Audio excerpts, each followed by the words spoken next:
Over the past few years, there's been a lot of pushback against the gaming industry, some good, some bad, but it all stems from a general frustration over big studios and the big names in gaming. At yesterday's State of Play, there were new entries into established franchises like Secret of the Mimic and Directive 8020, but for as much hype as was generated around these and their other indie counterparts, there was just as much frustration over a lack of huge names.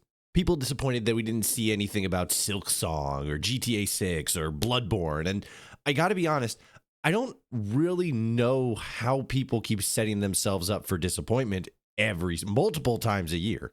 The three big names in gaming all have multiple showcases every single year.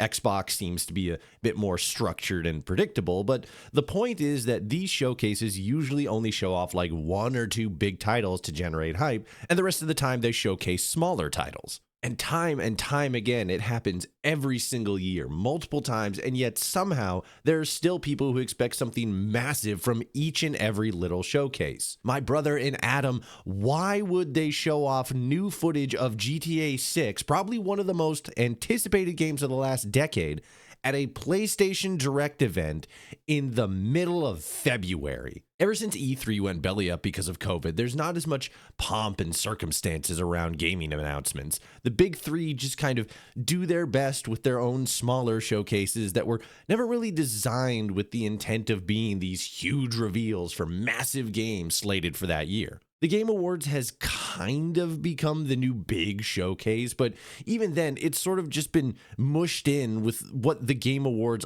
already was before E3 went under. Event showcases like State of Play, Developer Direct, and Nintendo Direct should always be hype because it's fun to get excited about seeing new games. But I think just as much we ought to temper our expectations when it comes to expecting the big ones. We know that there are big showcases, and we know when we can expect to see these huge reveals. For the smaller showcases, let's all just take a breath, relax, and enjoy the show. Follow for more and check @followertoshi on all other platforms.